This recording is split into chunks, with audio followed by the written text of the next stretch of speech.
was a remarkable victory, a remarkable test match. And Ben Stokes said it in the presentation to Harsha Bogle. He said since he's taken over as test captaincy, along with Brendon McCullum as coach, they've been involved in some remarkable victories, some remarkable series.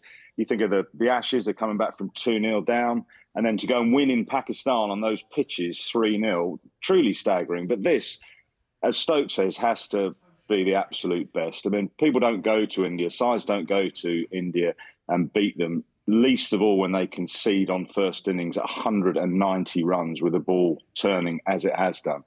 So it's absolute testament to how well this side is led by Brendon McCullum as coach and Ben as captain. I thought the way he handled Tom Hartley was real insight into how he operates as a captain and as a man manager.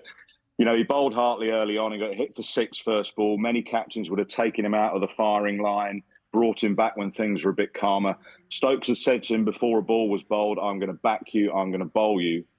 And he did. And he kept him on when others would have taken him off. That enabled Hartley to gain experience and understanding of the conditions and also to feel backed absolutely by his captain. His captain said he's going to back him, and he did that when he was under pressure on the field. It must be a remarkable dressing room to be a part of. The confidence that is instilled in the individuals to come together then as a collective off the field and on the field is just incredible. India do not lose at home, and they do not get beaten when they've got a first innings lead of 190. A remarkable victory. Staggering. It's been a brilliant 24 hours of test match cricket, actually. If you think what happened at the Gabba last night with West Indies turning over Australia, it's been really, really entertaining as well. Oh, it's been fantastic test cricket at its best the last few days. With Hartley, though, what does it say about his character? Because there was criticism after that first innings, but with the second inning, 7 wickets, he was incredible.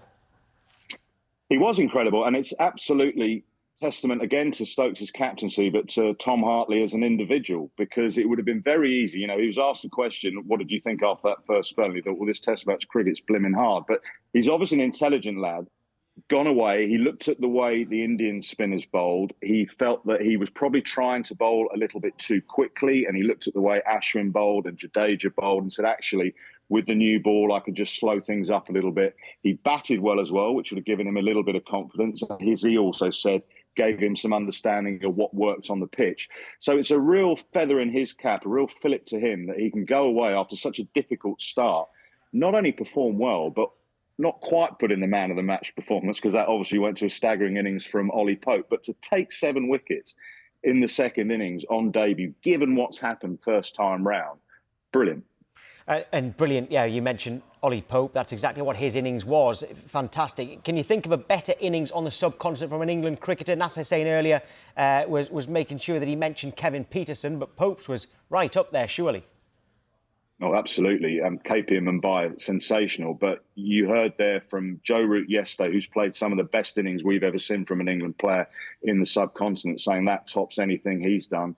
The captain said the same thing. Rohit Sharma said it was the best innings he'd seen from a non-subcontinental player in India. Now, it doesn't get higher praise than that. Rohit Sharma's seen a lot of cricket, a lot of good innings. But if he says that's the best, you've got to take him at face value.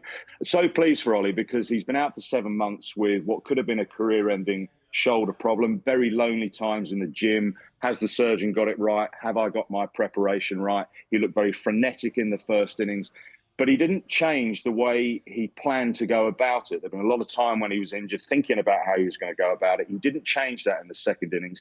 Again, backed by the environment that Stokes and McCullum have created, reverse swept his second ball.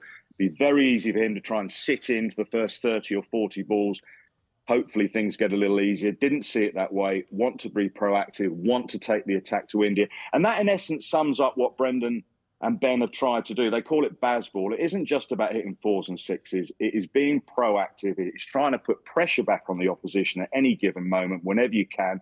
Sometimes you've got to suck it up, but try and put the pressure back on and you will be backed. It was an absolute masterclass. I haven't seen a better innings. And I say, if Rohit Sharma says it's the best innings he's seen by a non-subcontinental player in India, that means a lot. Sometimes people will criticise England since Brendon McCullum has taken over, along with Ben Stokes. And people were dismissive about England's preparations. There was no warm-up game, etc. It is just another example, and I know it's only 1-0 in a 5-match series, but another example where they've just got it right despite what other people have said.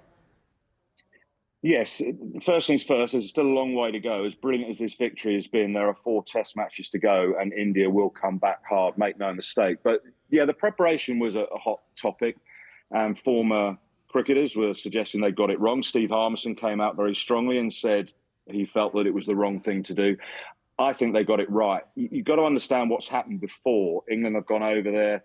The pitches they've been preparing on have been given for them to prepare. The nets have been green seamers. And the opposition that they've been given to play against have been seamers. Well, that isn't going to help them take on Jadeja, Axar and R. Ashwin. So McCullum and Stokes and Key wanted to have complete control of how they prepared. They went to Abu Dhabi. The groundsmen will make them pitches that spin. They're in a complete controlled environment. They haven't been together for a long time. So they wanted them all to get together. Yeah, they're going to play a little bit of golf and socialise, but also they were in control of how they prepared and the conditions in which they prepared. Get all the team together, lay out how they're going to play, and then stick to it. And they have done that. And so far, obviously, only 1 test match and there are 4 still to go. It has worked perfectly. You're right, though. There's a lot of decisions they make and a lot of big decisions they've made, and they've taken some criticism because it's not the norm, how it's been done before. But that's what they wanted to do when they came in. They wanted to change it. We've done it one way. It's not worked. We're going to do it dramatically differently, and we're going to enjoy it, and we're going to entertain. What did Stokes say? We're not going to get emotionally attached to the outcome. I mean, that's one thing saying it, but they are actually doing it now. It is a sea change in attitude, and we're seeing a sea change in results. Good result, obviously, in this first test. It's a short turnaround between now and the second test. Do you expect the same setup in terms of the team selection? Well, they'll have to look at the pitch because I don't think they are right to get the pitches to spin as much as perhaps this one did in Hyderabad. If you look at the stats, actually, India dominate more when there is turn, but not massive turn. And there was quite a lot of turn in this pitch. And don't get me wrong, Hartley has done brilliantly.